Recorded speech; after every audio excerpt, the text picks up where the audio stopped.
지난 9월 경주 지진 이후 최근까지도 크고 작은 여진이 발생하고 있는데요.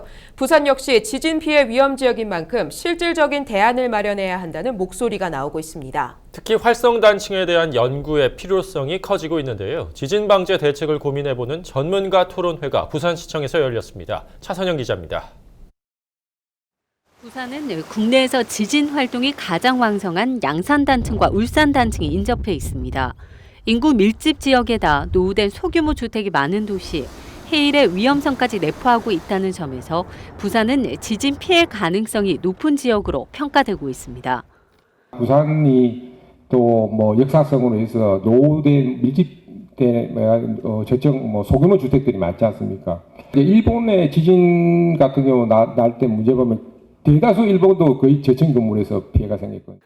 도시와 건축 전문가, 시민 등과 함께 효과적인 지진 방제 대책을 수립하기 위한 부산 공감 포럼이 열린 자리에서 전문가들은 지진 방제를 위한 예산과 행정, 인력 등 이제는 실질적인 대안이 나와야 한다고 밝혔습니다.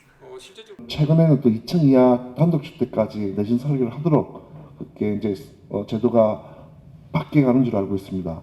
이렇게 될 경우에 이제 시민 안전과 또 사회적 비용을 고려해서 균형적이고 적정한 범위 내에서 기준이 제정돼야 될 거라고 생각됩니다.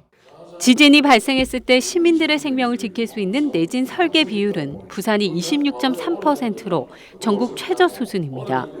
더구나 원전 건설 초기 활성 단층에 대한 검토가 제대로 이루어졌는지에 대한 의문이 제기되고 있는 상황에서 전문가들은 규모 7.0의 지진까지 견딜 수 있도록 내진 성능 보완이 시급하다고 주장하고 있습니다.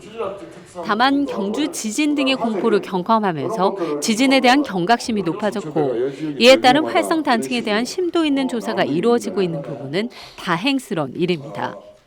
저희들이 그래서 활성단층을 260만 년 이내로 하면서 등급을 4개 등급으로 나눌 겁니다. 시기를 따라가서 4개 등급을 나눌 건데 다리를 놓는다든지 또 교각을 놓는 분 하는 규정, 지하철 규정 이렇게 아마 규정이 딱 달라져야 되지 않을까.